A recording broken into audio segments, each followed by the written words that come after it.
So hello students, આજે છે 4 October 2024. Please like, subscribe and share. So let's start. તો આજે આપણે ટોટલ 12 ટોપિક કવર કરવાના છે. એમાં ખાલી ઓવરી જોઈએ તો સૌપ્રથમ છે ઇલેક્ટ્રોલાઇટ્સ. ત્યારબાદ આપણે સિકલ સેલ ડિસીઝ વિશે જોઈશું.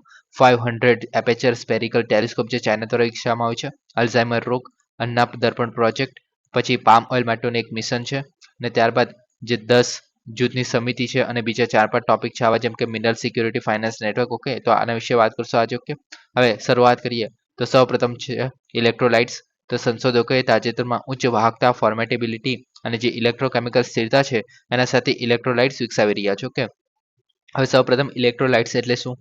તો કે ઇલેક્ટ્રોલાઇટ્સ જે છે એ ખનિજ છે. ઓકે, પહેલા તો આ યાદ રાખવું કે આ જે છે ખનિજો છે જે લોહી અને પેશાબ જેવા જે પ્રવાહી છે એમાં ઉકળવામાં આવે ત્યારે વિદ્યુત ચાર્જ વહન કરે છે. ઓકે, ધારો કે આપણે ઉદાહરણ તરીકે વાત કરીએ. ઓકે, તો ધારો કે આપણે HCl ની વાત કરીએ. ઓકે, તો HCl જો આપણા શરીરમાં મતલબ એન્ટર થયો માની લો. ઓકે, તો આમાં જે H પ્લસ અને Cl માઇનસ. ઓકે, તો આજે જે એક પ્લસ પોઝિટિવ અને એક નેગેટિવ ચાર્જ જે છે આપણા શરીરમાં એક રીતે ડિસોલ્વ થશે જે લોહી અને પેશાબ છે એની અંદર. ઓકે, તો આને કહેવામાં આવે છે ઇલેક્ટ્રોલાઇટ્સ. ઓકે, આ ખાલી ઉદાહરણ છે. ઓકે, હવે સામાન્ય ઇલેક્ટ્રોલાઇટ્સમાં એસિડ હોઈ શકે છે, બેઝ હોઈ શકે છે અને ક્ષારનો પણ સમાવેશ થઈ શકે છે. ઓકે, જ્યારે પાણી અથવા તો આલ્કોહોલ છે એવા દ્રાવણમાં ઓગાળવામાં આવે છે ત્યારે આ પદાર્થો જે છે આયનીકરણ થાય છે. ઓકે, એટલે કે એનું જે આયનીકરણ એટલે કે જે આપણે પ્લસ અને માઇનસમાં જે આપણે છૂટું પડે છે. ઓકે, તો તેને આપણે આયનીકરણ કહીએ છીએ. ઓકે, અને જે આખી પ્રક્રિયા છે એમાંથી આપણે ઇલેક્ટ્રોલાઇટ્સ જે છે છૂટા પડે છે. ઓકે, કેટલાક ક્ષાર જેમ કે સોડિયમ ક્લોરાઇડ છે, જેમ કે આપણે HCl ની વાત NaCl જે આપણે કહીએ છીએ કે મીઠું, પછી દ્રાવક વિના ઓગાળવામાં આવે છે ત્યારે પણ ઇલેક્ટ્રોલાઇટ્સ તરીકે કાર્ય કરે છે. ઓકે, હવે સિલ્વર આયોડાઇડ જેવા જે અમુક પદાર્થો છે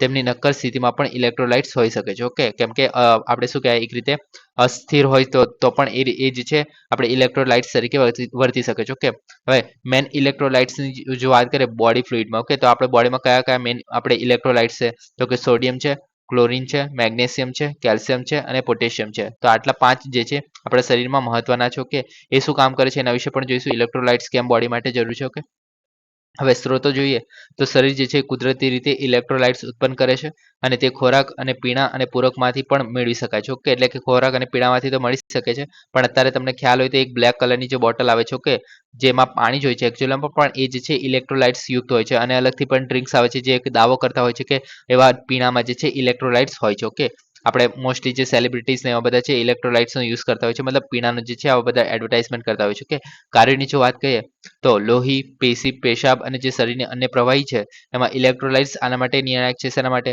તો કે શરીરના પ્રવાહીને સંતુલન કરવું, હૃદયની લયનું જે નિયમન કરવું, ચેતા અને સ્નાયુ છે એને કાર્યમાં સહાય કરવી, પછી જે આપણે બેલેન્સ કરવું જે આપણી બોડીમાં જે ફ્લુઇડ છે તેને maintain your blood proper pH એટલે કે પીએચ જે આપણી જોવા મળે છે એસિડિક અથવા તો બેઝિક ઓકે આપણા શરીરની, તે પણ મેન્ટેન કરવાનું કામ કરે છે.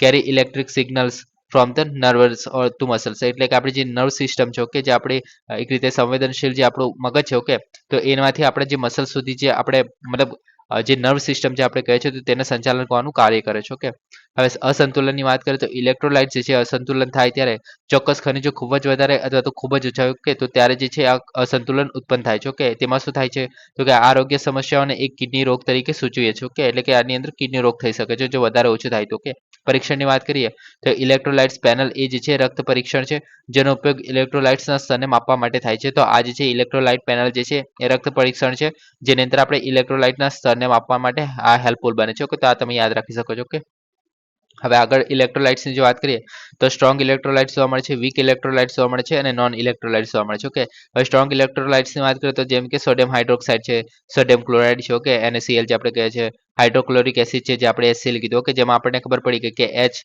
પ્લસ અને Cl માઇનસ એવી રીતના છૂટું પડે છે જે આયન છે આની અંદર. ઓકે, તો આ જે છે એક રીતે ઇલેક્ટ્રોલાઇટ્સ તરીકે, પણ આ જે છે સ્ટ્રોંગ ઇલેક્ટ્રોલાઇટ્સ. ઓકે, હવે વીક એટલે કે જે મતલબ છૂટા તો પડશે પણ ઓછા પ્રમાણમાં, જેમ કે વોટર છે. ઓકે, તે પણ H પ્લસ અને OH માઇનસમાં છૂટું પડે છે. પછી એસિડિક એસિડ છે, એમોનિયા NH3 છે. ઓકે, તો આ બધા જે છે એ વીક આપણે ઇલેક્ટ્રોલાઇટ્સ છે. ઓકે, અને નોન ઇલેક્ટ્રોલાઇટ્સ કેવા છે જેમ કે સુગર છે, તો એનું સૂત્ર આપણે ગઈકાલે જોયેલું, ગ્લુકોઝની વાત કરીએ છીએ C6H12O6. ઓકે, તો એને જે છૂટું પાડવું છે એક રીતે એમાંથી મતલબ આયનો છૂટા પડે, જેમ કે આમાં H plus Cl minus AV રીતના છૂટા પડી જાય છે. ઓકે, પણ આમાં જે C6H5OH જે છે તો એને આપણે છૂટું પાડવું, સોરી C6 હા C6H5 C6H12O6 જે છે તેને છૂટું પાડવું અઘરું છે. પછી આલ્કોહોલની વાત કરીએ તો એમાં પણ આપણે મિથેનોલ અને ઇથેનોલની વાત કરીએ તો એનું પણ સૂત્ર આવે છે કે CH3OH. ઓકે, પછી આપણે C2H5OH. ઓકે, તો એવી રીતના હોય છે. અને ઓઇલમાં પણ આપણે ફેટી એસિડ જોવા મળે છે, જે આપણી લાંબુ પોલિમર જેવી સંખ્યા જોવા મળે છે અમુક વાર. ઓકે, તો એને જે છૂટું પાડવું છે એમાંથી ઇલેક્ટ્રોલાઇટ્સ જે ઉત્પન્ન થવું એ ઘણું અઘરું છે, એને કારણે એને નોન ઇલેક્ટ્રોલાઇટ્સ તરીકે ઓળખવામાં આવે છે. ઓકે, તો આ થઈ ગયા આપણા 3 વસ્તુ. ઓકે, તો અમારા ખ્યાલથી આ તમને સમજાઈ ગયું હશે. ઓકે, આગળ વાત કરીએ હવે સિકલ સેલ ડિસીઝ. તો ફાર્માસ્યુટિકલ જાયન્ટ જે ફ્રીઝર છે, ઓકે, તો એને તાજેતરમાં જાહેરાત કરી છે કે જે દવા સાથે ઘાતક ઘટનાઓ છે એને જોડતા જે ક્લિનિકલ ડેટાના ઉદ્ભવને કારણે જે વિશ્વવ્યાપી બજારોમાં જે તેની સિકલ સેલ ડિસીઝ થેરેપી હતી, ઓકે, જેનું નામ હતું ઓક્ઝાબ્રાઇટ. ઓકે, તો એ જે છે સ્વૈચ્છિક રીતે પાછી ખેંચી લેશે. ઓકે, જે ઓક્ઝાબ્રાઇટ છે તેને પાછી ખેંચી લેવામાં આવી છે. અને આ શેના માટેની છે તો કે સિકલ સેલ ડિસીઝ છે એની માટેની થેરેપી છે. અને કઈ કંપની દ્વારા છે તો કે પ્રિઝર તરીકે. ઓકે, તો આના દ્વારા પ્રિઝર જે છે COVID-19 ના ટાઈમે પણ જે રસીઓ બનાવવા માટે ઘણું નિષ્ણાત હતું. ઓકે, હવે આગળ વાત કરીએ સિકલ સેલ ડિસીઝની. તો કે ખામીયુક્ત હિમોગ્લોબિન દ્વારા ચિહ્નિત થયેલા વારસાગત જે રક્ત વિકાર છે, કે તેને કહેવામાં આવે છે. ઓકે, તો આની અંદર રક્ત વિકાર જોવા મળે છે. કેવો વિકાર જોવા મળે છે તો કે જે આપણે હિમોગ્લોબિન છે એ જે છે મોસ્ટલી લાલ રંગના કોશિકાઓ હોય છે. અને એ જે છે પરમાણુ છે જે શરીરના પેશીઓમાં ઓક્સિજન વહન કરવાનું કામ કરે છે, જે હિમોગ્લોબિનમાં જોવા મળે છે. ઓકે, એટલે કે જે આરબીસી કહે છે, જે રેડ બ્લડ સેલ જે આપણે કહીએ છીએ. ઓકે, તો એ જે છે જે શરીરની પેશીઓમાં ઓક્સિજન વહન કરવાનું કામ કરે છે. ઓકે, પણ આની અંદર શું થાય છે તો કે વિકાર આવી જાય છે. વિકાર કેવી રીતના, મતલબ એ જે છે આનુવંશિક જોવા મળે છે. ઓકે, જે ખામી આવી જાય છે એને કારણે જે છે એ જે છે એનો શેપ જે છે આવો અર્ધચંદ્રાકાર થઈ જાય છે. તમે જોઈ શકો છો આમાં. ઓકે, આવો અર્ધચંદ્રાકાર થઈ જાય છે. તો એને કારણે જે ઓક્સિજન જે છે એ વહન નથી કરી શકતો. ઓકે, આપણને બધાને ખબર છે કે રેડ બ્લડ સેલ કેવા દેખાય, તો આવા એકદમ ગોળ હોય છે કે ડિસ્ક જેવા હોય છે, બધાને ખબર છે. ઓકે, હવે રક્ત પ્રવાહમાં અસરની વાત કરીએ તો સામાન્ય રીતે જે આરબીસી એટલે કે રેડ બ્લડ સેલ જે છે એ ડિસ્ક આકારના અને લવચિક હોય છે, બધાને ખબર છે. ઓકે, રક્તવાહિનીઓ દ્વારા સરળતાથી હલનચલન કરવા દે છે. Okay, easily. હવે જ્યારે સિકલ સેલ ડિસીઝ થઈ જાય છે, કે તેમાં જે એટીપીકલ હિમોગ્લોબિન પરમાણુઓ જે છે હિમોગ્લોબિન એસ છે, ઓકે, એ જે છે આરબીસી ને સિકલ અથવા તો ચંદ્રાકાર જે આકારમાં છે એ વિકૃત કરે છે. ઓકે, તો આ તમે જોઈ શકો છો આવી રીતના ચંદ્રાકાર જે છે આકાર બની જાય છે, આખો ગોળ હોય છે એની અંદર. ઓકે, તેમાંથી આવો ચંદ્રાકાર બની જાય છે. ઓકે, તેને કારણે શું થાય છે કે જે આપણે સિકલ્ડ આરબીસી છે, ઓકે, તે એ કઠોર હોય છે. ઓકે, જેમ કે આવી રીતના જો આપણે આરબીસી ની વાત કરીએ તો એ લવચિક હોય છે. ઓકે, પણ જે આપણે સિકલ્ડ આરબીસી જે છે આપણે રેડ બ્લડ સેલ જે છે એ કઠોર હોય છે. એને કારણે જે છે રક્ત પ્રવાહને અવરોધે છે અને પેશીઓમાં જે ઓક્સિજન છે એ પહોંચવામાં દખલ કરે છે. ઓકે, તો આ રીતે જે છે આ કામ, મતલબ સિકલ સેલ ડિસીઝ થાય છે. ઓકે, હવે કારણ શું છે એનું તો કે સિકલ સેલ જે છે એ જીન તરીકે ઓળખાતા જે ખામીયુક્ત જનીનો છે એને કારણે થાય છે. એટલે કે જે આપણા માતા પિતા છો કે એમાંથી જ આગળ આ જે છે આગળ આવે છે. જેમ કે આમાં લખ્યું છે કે વ્યક્તિએ જે છે આપણે SCD, okay, sickle cell disease થવા માટે 2 સિકલ સેલ જીન્સ છે. જેમ કે માતા પિતામાંથી જે જીન્સ આવતા હોય, આપણને બધાને ખબર, જીન્સ એટલે કે આપણે રંગસૂત્રો જે જોવા મળે છે. ઓકે, તો આપણે જે 26 પેર હોય છે. ઓકે, તો એમાંથી જે છે 23 પેર જે હોય છે. ઓકે, તો તેમાંથી જે છે એ આપણે 23 પેર બંનેમાંથી આવશે. ઓકે, તો એમાંથી જે આવતી જે પેર છે, ઓકે, માતા અને પિતામાંથી, તો એના દ્વારા એની અંદર જો સિકલ સેલ જીન્સ હોય, ઓકે, સિકલ સેલના જો આપણે રંગસૂત્ર આવી જાય જે બાળકના શરીરમાં, ઓકે, તો એ જે છે વારસામાં મેળવવાને કારણે આ જે સિકલ સેલ જે છે એ થઈ શકે છે. ઓકે, લક્ષણોની વાત કરીએ તો પ્રારંભિક તબક્કામાં શું જોવા મળે છે તો કે એનિમિયાથી ભારે થાક અથવા તો મૂંઝવણ આવી શકે છે. ઓકે, પીડાદાયક રીતે જે હાથ અને પગમાં સોજો આવી શકે છે, કમળો થઈ શકે છે. પછીના તબક્કામાં જોઈએ તો ગંભીર પીડા થાય છે, એનિમિયા થઈ શકે છે, અંગોને નુકસાન થઈ શકે છે અને ચેપ પણ થઈ શકે છે. ઓકે, એને કારણે તમે જો મતલબ હંસાબેની જેમ તમે થાકી જઈ શકો છો. ઓકે, તો આવું જોવા મળે છે. ઓકે, આગળ વાત કરીએ સારવાર શું છે આને તો કે બોન મેરો ટ્રાન્સપ્લાન્ટ જે છે એ સ્ટેમ સેલ ટ્રાન્સપ્લાન્ટ જે SCD જે છે, ઓકે, જે આપણે સિકલ સેલ ડિસીઝ છે એનો ઇલાજ કરી શકે છે. એટલે કે આપણે જે બોન મેરો ટ્રાન્સપ્લાન્ટ આપણને બધાને ખબર છે, તમે ક્રિશ મૂવી જોયું હશે. ઓકે, તો તેમાં જે આ વિલન હોય છે, ઓકે, તે બોન મેરોની પાછળ પડેલા હોય છે. ઓકે, તો બોન મેરો જે છે આપણે કરોડરજ્જુમાં જોવા મળે છે, બધાને ખબર છે. ઓકે, હવે કરોડરજ્જુમાં આપણને એક રીતે બ્લડમાં જ જોવા મળે છે. ઓકે, જે આપણે ટ્રાન્સફર કરીને પછી આપણે ઇલાજ કરી શકીએ છીએ આનો. ઓકે, લક્ષણ વ્યવસ્થાપનની જો વાત કરીએ, ઓકે, તો લક્ષણોને દૂર કરવા, ગૂંચવણો ઘટાડવા માટે, જીવનને લંબાવવા માટે સારવાર કરવામાં આવે છે. ઓકે, જનીન ઉપચારની વાત કરીએ તો સંભવિત ઉપચાર તરીકે અન્વેષણ કરવામાં આવી રહ્યું છે. ઓકે, અને યુકે જે તાજેતરમાં જે સિકલ સેલ ડિસીઝ છે એના માટે જીન થેરેપી સારવારને મંજૂરી આપી છે. ઓકે, તો આપણે તમે યાદ રાખી શકો છો કે કયા દેશ દ્વારા જીન થેરેપી સારવારને મંજૂરી આપવામાં આવી છે. ઓકે, તો કે જે યુકે દ્વારા જે છે આ મંજૂરી આપવામાં આવી છે. ઓકે, હવે આગળ વાત કરીએ નેક્સ્ટ 500 એપેચર સ્ફેરિકલ ટેલિસ્કોપ. ઓકે, હવે ફાસ્ટ જાનું નામ છે. ઓકે, શોર્ટમાં.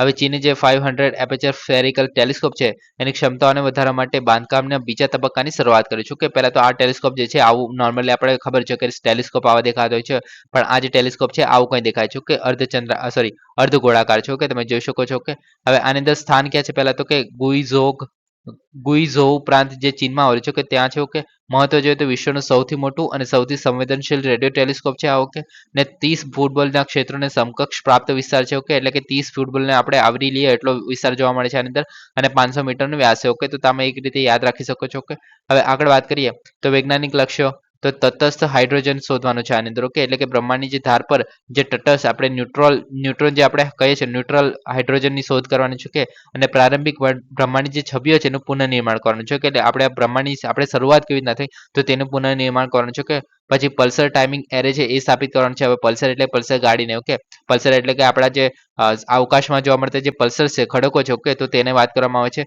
અને પલ્સર નેવિગેશન અને ગ્રેવિટેશનલ વેવ છે એના ડિટેક્શનમાં ભાગ લેવો. ઓકે, તો આ બધા કામ કરવામાં આવશે આના દ્વારા. ઓકે, આંતરરાષ્ટ્રીય સહયોગની વાત કરીએ તો આંતરરાષ્ટ્રીય વેરી લોંગ બેઝલાઇન ઇન્ફોર્મેટરી જે છે એને નેટવર્કમાં જોડાવાનું છે, અને અવકાશી પદાર્થોને અતિ સૂક્ષ્મ રચનાઓ છે એને મેળવવાની છે. ઓકે, આગળ વાત કરીએ રેડિયો સ્પેક્ટ્રો સર્વે, તો ઉચ્ચ રિઝોલ્યુશન સર્વેક્ષણ કરવાનું છે. કે એટલે કે આપણે જે એક રીતે વધુ સારું રિઝોલ્યુશન છે એનું પ્રાપ્ત કરી શકે એના માટે કામ કરવાનું છે.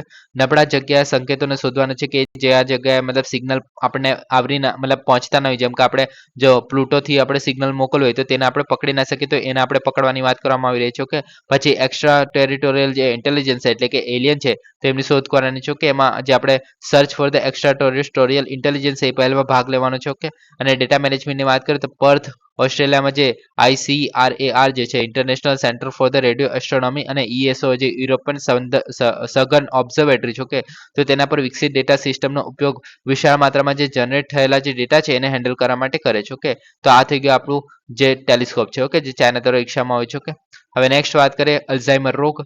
ઓકે, તો અલ્ઝાઇમર રોગ જે છે એક પ્રગતિશીલ ન્યુરોજનરેટિવ ડિસઓર્ડર છે. ઓકે, એટલે કે જે મગજનો ડિસઓર્ડર છે. ઓકે, એક રીતે ન્યુરોજનરેટિવ એટલે તો એક નોંધપાત્ર વૈશ્વિક આરોગ્ય પડકાર જ ઊભો કરે છે, જે ખાસ કરીને જ્યારે વૃદ્ધ વસ્તીમાં સતત વધી રહ્યું છે. ઓકે, જેમ કે જાપાનમાં પણ ઘણી બધી વૃદ્ધ વસ્તી થઈ રહી છે. આપણે પણ 2050 સુધીમાં આપણા દેશમાં પણ વધારે વૃદ્ધો જોવા મળશે. ઓકે, આની અંદર વાત કરીએ તો મગજ વ્યાખ્યા શું છે આની, તો કે મગજની સ્થિતિ જે યાદશક્તિ, વિચાર, શીખવાની અને જે ગોઠવણ કૌશલ્ય છે એમાં પ્રગતિશીલ ઘટાડો છે એને કારણે બને છે. ઓકે, આમાં જે છે આપણે જે મગજની શક્તિ છે એમાં ઘટાડો થવા મળે છે, જે આ બધી અલગ અલગ જે શક્તિઓ જોવા મળે છે તેમાં. ઓકે, હવે આમાં જે છે ડિમેન્શિયા જે આપણે કહીએ છીએ. ઓકે, તે સૌથી સામાન્ય પ્રકાર છે જે મતલબ જે ડિમેન્શિયા છે એ કેસોમાંથી 60 થી 80% માટે જવાબદાર છે. ઓકે, ડિમેન્શિયા એટલે કે એક રીતે ભૂલી જવું. ઓકે, હવે મગજના વિચારો, યાદશક્તિ અને જે ભાષાને નિયંત્રિત કરતા ભાગો છે તેને અસર કરે છે આમાં. ઓકે, અને દૈનિક પ્રવૃત્તિઓ પર ગંભીર અસર જોવા મળે છે આને કારણે. ઓકે, વ્યાપ જોઈએ તો મુખ્યત્વે 65 અથવા તો તેથી વધુ જે ઉંમરના વ્યક્તિઓ. ઓકે, તો તે લોકોને જ આ જે છે જોવા મળે છે અલ્ઝાઇમર. ઓકે,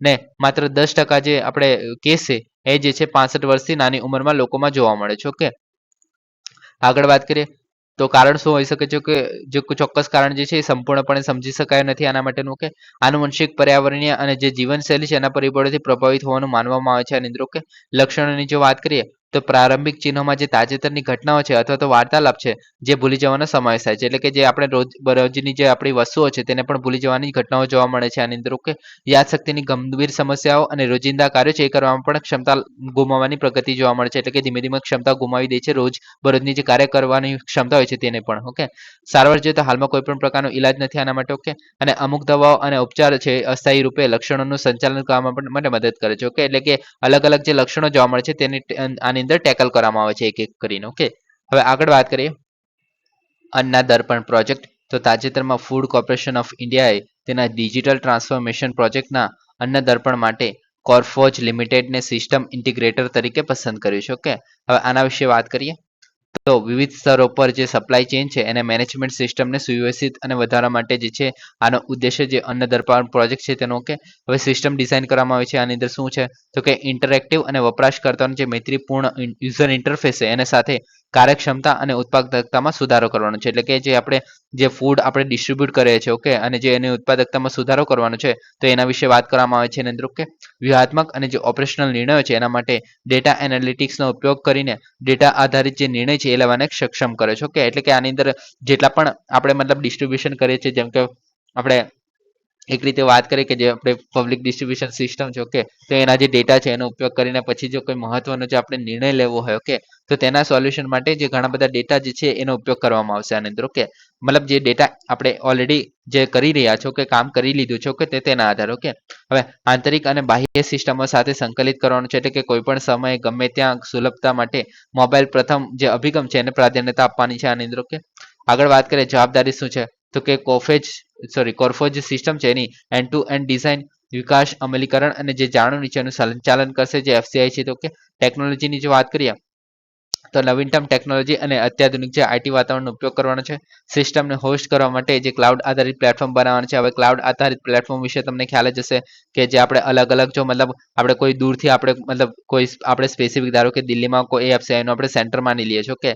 હવે દિલ્હીમાંથી જ્યારે જ્યારે કોઈ મતલબ લખનઉ અથવા તો બીજી કોઈ જગ્યાએ બેસેલો વ્યક્તિ છે અને કોઈ ડેટા જોતા હોય અને જો લખનઉમાં જ આપણે કોઈ એક રીતે ક્લાઉડ બનાવી દઈએ, ઓકે, તો અહીંયાથી આપણે ઇઝીલી ડેટા ફટાફટ મેળવી શકીએ છીએ, જ્યારે દિલ્હીથી આવતા જે ડેટા છે એ થોડા વાર લાગી શકે છે. તો એ રીતે જે ક્લાઉડ આધારિત જે પ્લેટફોર્મ છે એ બનાવવામાં મતલબ એ બનાવી દેશું તો એક રીતે હેલ્પફુલ થઈ જશે કે જે ડેટા છે આપણે જલ્દીથી મેળવી શકીએ છીએ એ રીતે, ઓકે.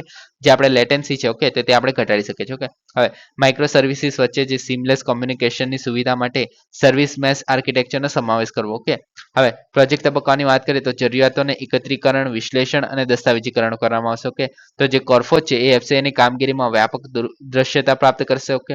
વર્તમાન જે એફસીઆઈ સંબંધિત જે એપ્લિકેશન છે એની સાથે જરૂરિયાતો, હાલની જે પ્રક્રિયા છે અને પ્રવાહ છે અને જે સંભવિત સંકલન છે એ તબક્કોને સમજે, ઓકે. તો આ રીતે જે છે આપણું અન્ય દર્પણ પ્રોજેક્ટ, ઓકે. હવે નેક્સ્ટ વાત કરીએ national mission on the edible oil palm, okay. હવે જે national mission on the edible oil palm છે, ઓકે, ઓઇલ પામ જે છે તો એની અંદર શું છે તો કે એ હેઠળ ટકાઉ તેલની જે ખેતી છે એના પર રાષ્ટ્રીય સ્તરની મલ્ટી સેક્ટરી હોલ્ડર કન્સલ્ટેટિવ વર્કશોપનો બીજા દિવસનો તાજેતરમાં યોજાયો હતો, ઓકે. તો આજે છે એક રીતે વર્કશોપ યોજાયો હતો જે આપણે પામ ઓઇલ છે એના માટેનો, ઓકે. હવે આના વિશે વાત કરીએ તો આ જે national mission on the edible oil જે ઓઇલ પામ છે, ઓકે, તો એને જે લોન્ચ કરવામાં આવેલું ઓગસ્ટ 2021માં ભારત સરકાર દ્વારા, ઓકે. આનો ઉદ્દેશ્ય શું છે તો કે તેલ પામ જે છે એટલે કે પામ ઓઇલ જે જોવા મળે છે, ઓકે, તો તેની ખેતી અને ફૂડ પામ છે એના તેલના ઉત્પાદનમાં નોંધપાત્ર વધારો કરવાનો છે, ઓકે. હવે ફોકસ વિસ્તારની વાત કરીએ તો ઉત્તર પૂર્વ વિસ્તારો અને જે અંદમાન નિકોબાર ટાપુ છે, ઓકે, તો ત્યાં જે છે આ મતલબ પાક પર વધારે ફોકસ કરવામાં આવશે, ઓકે. તેલીબિયા અને જે તેલના પામ છે એટલે કે પામના જે ઓઇલ છે, ઓકે, તેના વિસ્તાર અને જે ઉત્પાદકતા છે એમાં વધારો કરવામાં આવશે, ઓકે. હવે આગળ વાત કરીએ તો યોજના ખર્ચ તો કુલ નાણાકીય ખર્ચ જે છે 11,040 કરોડ જેટલો છે, ઓકે. જેમાં ભારત સરકાર જે છે આટલા 8,844 કરોડ આપશે અને રાજ્યો જે છે એ 2,196 કરોડ જેટલા આપશે, ઓકે. જેમાં ગેપ ફંડિંગનો સમાવેશ થશે, ઓકે. લક્ષ્યની વાત કરીએ તો આની અંદર શું લક્ષ્ય રાખવામાં આવે છે તો ઇમ્પોર્ટન્ટ લક્ષ્ય છે આની અંદર, ઓકે.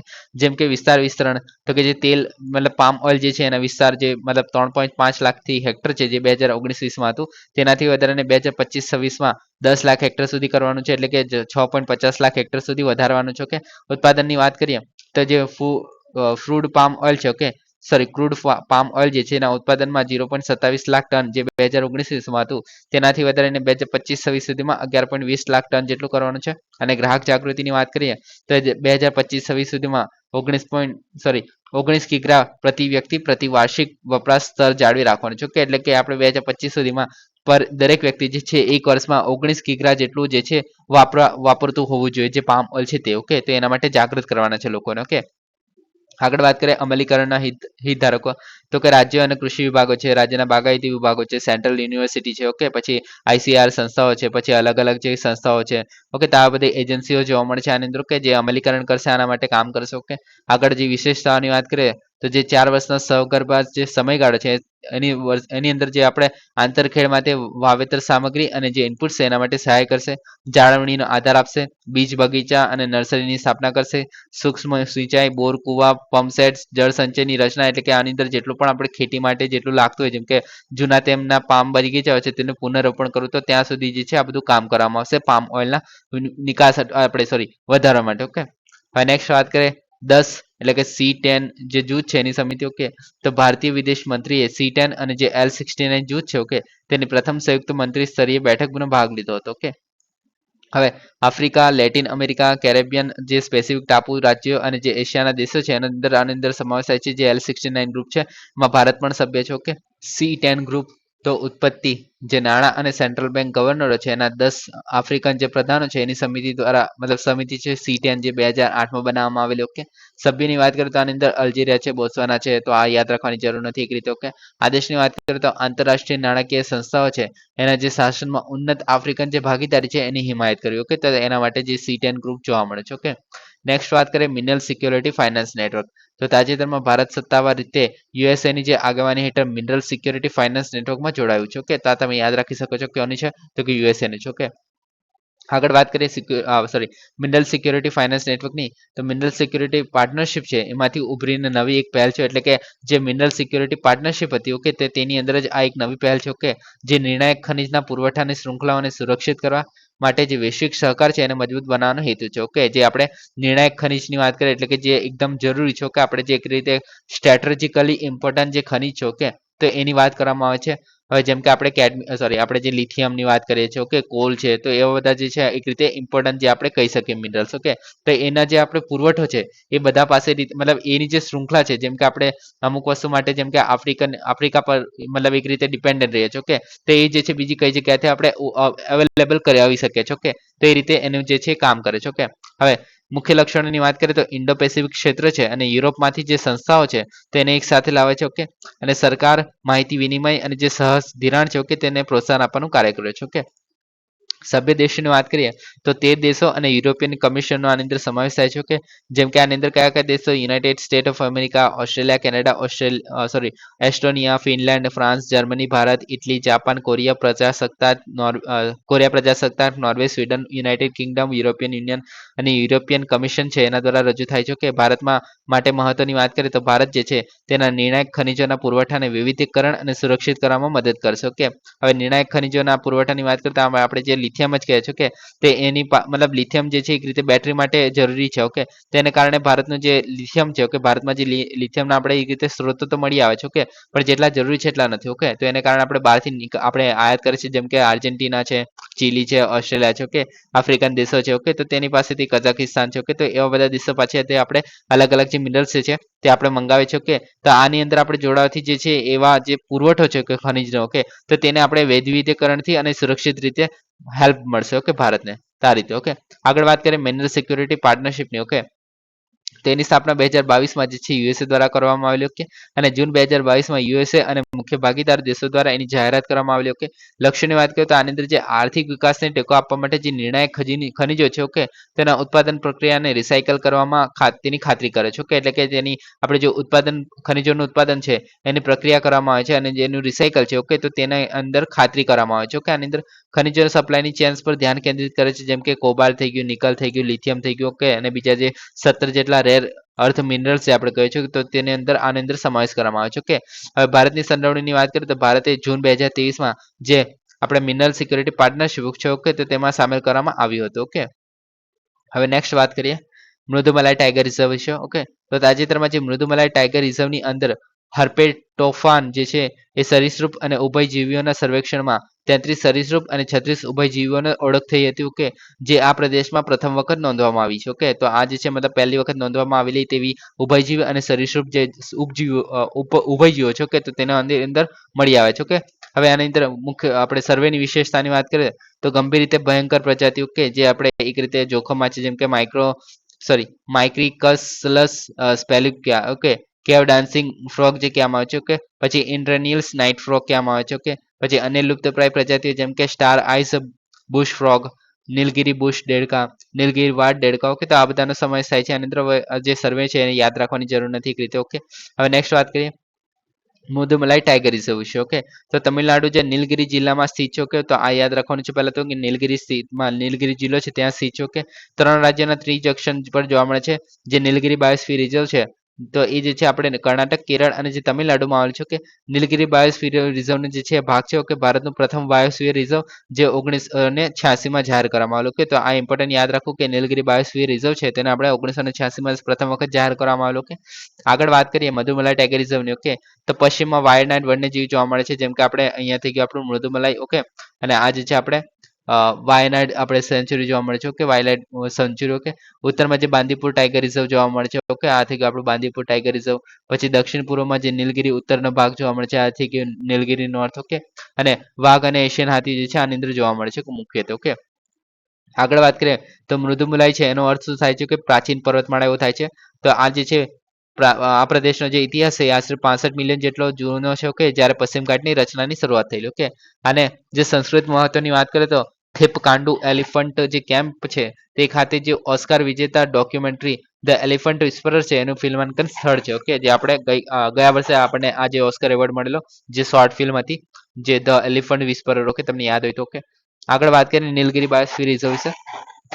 તો નીલગિરી બાયોસ્ફિયર રિઝર્વ જે છે એ દક્ષિણ ભારતમાં પશ્ચિમ ઘાટના નીલગિરી જે પર્વતો છે તેમાં આવેલું એક નોંધપાત્ર પર્યાવરણીય ખજાનો છે. કે હવે ભૌગોલિક કવરેજની વાત કરીએ તો નીલગિરી જે બાયોસ્ફિયર રિઝર્વ છે આટલા ચોરસ કિલોમીટરમાં ફેલાયેલું છે. ઓકે, હવે આ જે દરિયાની સપાટીથી 80 મીટરથી લઈને 2600 મીટર સુધી આપણે ચેન્જ થાય છે હાઇટ. ઓકે, આગળ નીલગિરી બાયોસ્ફિયર રિઝર્વની જો આપણે વાત કરીએ તો 3 જગ્યામાં ફેલાયેલું છે. કે 3 રાજ્યોમાં, સોરી, તમિલનાડુમાં જોઈએ તો આપણે મૃદુમલાઈ જે ટાઈગર રિઝર્વ, સોરી, રાષ્ટ્રીય ઉદ્યાન, અને મુકુરથી રાષ્ટ્રીય ઉદ્યાન અને સત્યમંગલમ વન્યજીવ. ઓકે, તો તમે જોઈ શકો છો જે તમિલનાડુમાં Sathyamangalam tiger reserve, Mukurthi national park, Mudumalai national park. Okay, પછી કેરળની જો વાત કરીએ તો સાયલેન્ટ વેલી નેશનલ પાર્ક છે, કરીમ ઝૂ, સોરી, કરીમ પૂઝા જે વાઇલ્ડ સેન્ચુરી છે, વાયનાડ વાઇલ્ડ સેન્ચુરી છે, અર્લમ જે વાઇલ્ડ સેન્ચુરી છે. ઓકે, પછી આપણે કર્ણાટકની વાત કરીએ તો નાગરહોલ નેશનલ પાર્ક છે, બાંદીપુર નેશનલ પાર્ક છે. ઓકે, તો આ જોવા મળે છે. ઓકે, આ બધો પાર્ટ જે છે આ બધા જે છે મતલબ એક સાથે મળીને એક નીલગિરી બાયોસ્ફિયર રિઝર્વ બનાવે છે. ઓકે, તો આ બધા મળે સાથે મળીને. ઓકે, તો તમારે યાદ રાખવાનું છે કે કયું જે છે કયા રાજ્યમાં આવેલું છે, પૂછાઈ જાય છે. ઓકે,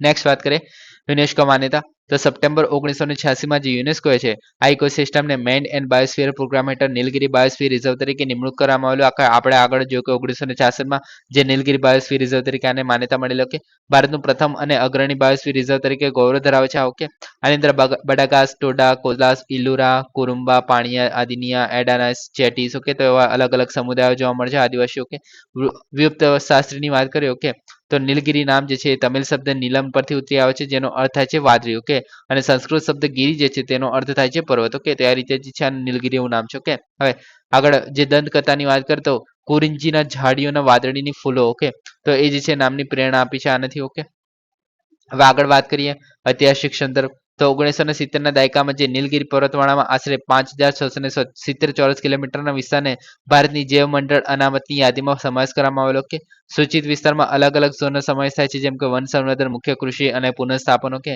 સપ્ટેમ્બર 1986માં નીલગિરી બાયોસ્ફિયર રિઝર્વને આપેલો. ઓકે, આપણે આગળ જોયેલું UNESCO man and biosphere programme છે એના હેઠળ ભારતનું પ્રથમ બાયોસ્ફિયર રિઝર્વ છે. ઓકે, આ બધાને આપણે જોઈ લીધું. ઓકે, હવે નેક્સ્ટ વાત કરીએ હની બેજર. તો તાજેતરમાં જે ઉત્તરાખંડના તરાઈ ઈસ્ટ ફોરેસ્ટ ડિવિઝન છે એમાં પહેલીવાર જે બેઝર કેમેરામાં કેદ થયો હતો હની બેઝર. ઓકે, હવે આ આવું દેખાય છે. ઓકે, તમે જોઈ શકો છો આની અંદર. ઓકે, હની બેઝર આવું કંઈ દેખાય છે. ઓકે, હવે તેને જે છે રેટલે તરીકે પણ ઓળખવામાં આવે છે, રેટેલ. ઓકે, કુટુંબની વાત કરીએ તો સ્કંક, ઓટર, ફેરેટસ અને જે અન્ય બેઝર સાથે સંબંધિત છે.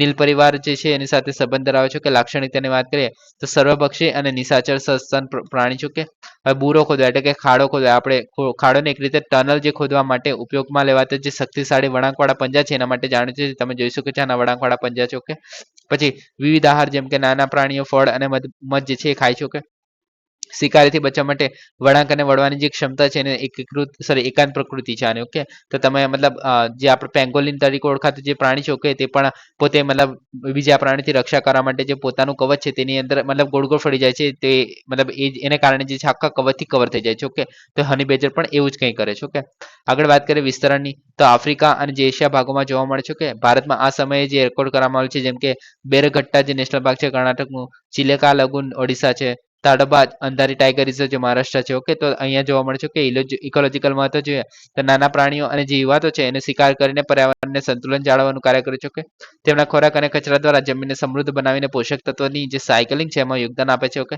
વૈવિધ્યસભર અને સમૃદ્ધ જે વાતાવરણ માટે પ્રોત્સાહન આપે છે અને ઇકોસિસ્ટમના સ્વાસ્થ્ય સૂચકાંક તરીકે કાર્ય કરે છે. ઓકે, હવે ઇકોસિસ્ટમ સ્વાસ્થ્ય સૂચક તમને ખબર જ હોવી જોઈએ જેમ કે આપણે માખીની વાત કરીએ. ઓકે, તો માખી જે છે એક રીતે ઇન્ડિકેટર સ્પીસીસ તરીકે કામ કરે છે. ઓકે, ઇકોસિસ્ટમના કે ભાઈ ગંદકી ફેલાયેલી છે. એ જ રીતે આ પણ ઇકોસિસ્ટમના સ્વાસ્થ્યના સૂચક તરીકે કામ કરે છે. ઓકે, કોઈ જગ્યાએ વધારે પડતું જો નુકસાન થયું કે તે રીતે.